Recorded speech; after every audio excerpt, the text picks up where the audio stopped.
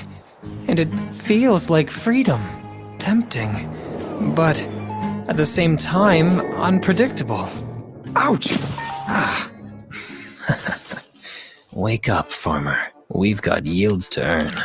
Come on, check this, baby. We can harvest 100 farms and won't even break a sweat.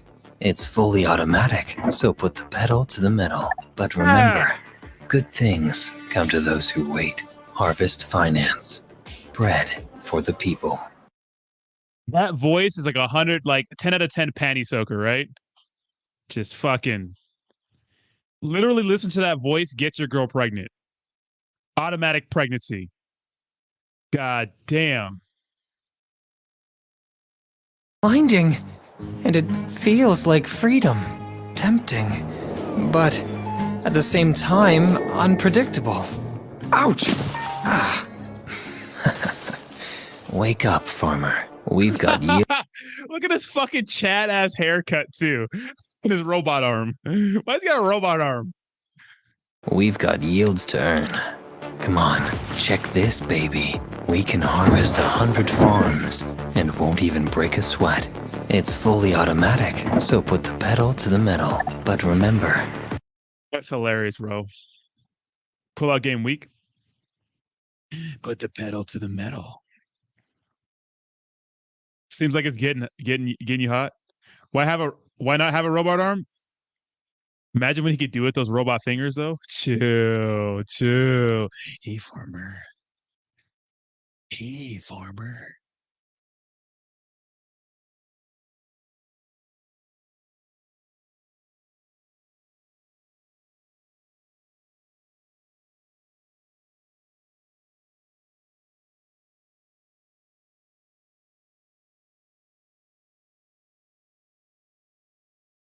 Hey, farmer. All right, guys. It's time to get out of here. It's about 10 a.m. Awesome is going to go live in about 4 minutes. Go ahead and join the A team over there. I'm going to go ahead and cut up that Charles Hoskinson video for you guys. Put it on YouTube of him dominating. Very, very good answers. And then I'm going to sleep because I'm so fucking tired. Like I'm like dumbass tired. But if you guys want to see what I'm eating throughout the day to cut on 2,200 calories, stay tuned to that. Want to help you guys out with that sort of stuff. I may or may not stream on the Dudes channel today. I'm sure after I take a nap, I'll feel different about doing more work, but yeah. All right. See you guys later. Have a fantastic day. Thank you guys so much for hanging out with me. Hey, farmer. All right. Later, farmers. Have a good one.